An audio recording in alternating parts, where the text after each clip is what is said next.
Hi friends, welcome to Rohit vlogs. Last వీడియోలో మనం చూసాక కార్ డెలివరీ తీసుకున్నానండి. కార్ డెలివరీ తీసుకోగానే నేను ఫస్ట్ చేసింది సెంటిమెంట్ హనుమంతుని గుడికి తీసుకెళ్ళాను. అప్సిగూడది అక్కడ పూజ చేయించానండి. పూజ చేయించి ఇంకా ఆ రోజుకి ఆ డేకి క్లోజ్ అయిపోయింది. అది అయిపోయిన తర్వాత ఇది కాకుండా నేను యాక్సెసరీస్ చేపిద్దాం అనుకున్నా, కానీ ఉన్న బడ్జెట్లో ఫస్ట్ రిక్వైర్మెంట్ ఉన్నవి వేపిద్దామని నేను ఫస్ట్ చేయించింది అయితే ర్యాట్ మెష్ అండి. ఇది కూడా ఎవరన్నా వేయించారా, వేపిస్తే మీకు ఎట్లా అనిపించింది, ఇది వర్తా కాదా అని కింద కమెంట్లో తెలిపండి. నేను లాస్ట్కి ఎంత కాస్ట్ అయిందో చెప్తాను.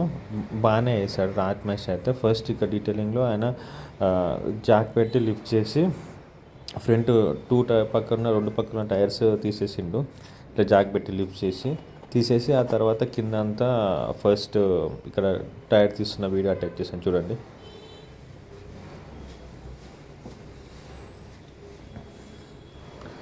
టైర్ రిమూవ్ చేసి కింద అంతా ఫస్ట్ కొట్టేసుకున్నాడు ఆయన, మెష్ కొట్టి దాని తర్వాత సైడ్స్ కున్నప్పుడు టైర్ రిమూవ్ చేసి ఆ తర్వాత ఆ లోపల కూడా ఆ మెష్ కట్ చేసి లోపలికి వెళ్ళకుండా ప్రాపర్గా అలైన్ చేసి మళ్ళీ డ్రిల్ చేసిండు.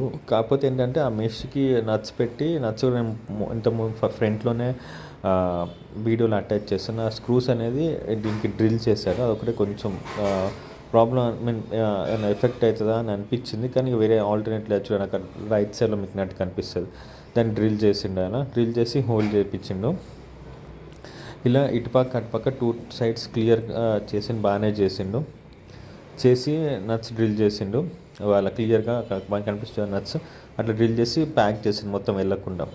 ఇటుపక్క అటుపక్క కింద అంతా మామూలుగా మ్యాట్ వేసుకొని డ్రిల్ కొట్టుకున్నాడు. సో దట్ కింద కూడా మొత్తం క్లియర్గా అయిపోయింది. అది కూడా నేను వీడియో చూపిస్తాను. ఇంజన్ బే నుంచి కిందకి చూస్తే మనకి ఎట్లా ఉంటుందని చూడండి. లాస్ట్కి ఇట్లా కంప్లీట్ డ్రిల్ అయిపోయి ఉంటుంది మెష్, ర్యాట్ మెష్.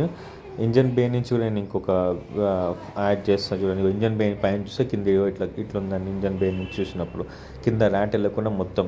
ఇది కాకుండా నేను ముందే R&Ds చేసి పెట్టుకొని ఏంటంటే ర్యాట్ ఒకవేళ పైకి వచ్చేసిన ఇక్కడ మనకి ఎయిర్ ఇంటేక్ చూడండి. ఇది ఎయిర్ ఇంటేక్లో నుంచి ఎల్కట్టు పక్క వస్తారని నాకు తెలుసు, నేను కనుక్కొని ఉన్నాను. వాళ్ళు చేస్తారో లేదో చూసి వాళ్ళని అడిగాను నేను. అయితే అప్పుడు ఈ ముందున్న అంతా తీసేసి ఎల్క వెళ్ళే ఇంజన్ బే ఇక్కడ నుంచి దీనికి కూడా ఇట్లా డ్రిల్ కొట్టించుడండి చేసేసి పెట్టిండు. మొత్తానికి అయితే క్లియర్గా బాగానే చేసింది. ఇట్లా ఇవన్నీ పాయింట్స్ చూసుకోండి మీరు కూడా ఎవరైనా కొత్తగా వేపిస్తుంటే. అది కాకుండా మళ్ళీ కింద నేను PDIలో నాకు మిస్ అయింది అంటే, ఒకవేళ ఎక్స్పర్ట్ ఉంటే బెటర్ నాకు అనిపించింది. చూడండి మీకు రస్ట్ వస్తుంది అక్కడ. ఆ రస్ట్ అనేది నేను టైర్ ఉండడం వల్ల నాకు మిస్ అయింది. నేను షోరూమ్ వాళ్ళకి మళ్ళీ పంపితే ఏం కాదు సార్, నాట్ ఏ ప్రాబ్లం అని అంటున్నాను. ఫస్ట్ సర్వీస్ సెకండ్ సర్వీస్లో యాంటీ రస్ట్ కోటింగ్ అలా ఏదో ఒకటి వేపిద్దాం అనుకుంటున్నా. తెలిసిన వాళ్ళు ఉంటే ఒక్కసారి నాకు సజెస్ట్ చేయండి ఏదైతే బెటర్ అని. చూడండి రస్టింగ్ క్లియర్గా కనిపిస్తుంది అది నాకు. సో PDI వాళ్ళు ఉంటే బెటర్, కానీ నేను లేకుండా నేనే చూసుకున్నా, కానీ ఇది ఒక్కటే ఫ్లాప్ అయింది. అండ్ అంతా ఇంత టైర్స్ మళ్ళీ పెట్టి ఇటు అటు తిప్పమంటారు. తిప్పితే ఏమైనా అడ్డం వస్తే అవి కట్ చేస్తారు. ఒక రైడ్కి వెళ్ళి రమ్మంటారు. రైడ్కి వెళ్ళి వచ్చి మీకు ప్రాబ్లం ఉంటే అప్పుడు ఆయన చెప్తే అది కూడా సెట్ చేస్తారు. నాకైతే 5000 తీసుకున్నాడు. మీరు ఒకవేళ చేపిస్తే 5000 పడతా కాదా, ఎక్కువైందా తక్కువైందా చూసే వాళ్ళు ఇంట్రెస్ట్ ఉంటే కమెంట్ పెట్టండి. Thank you.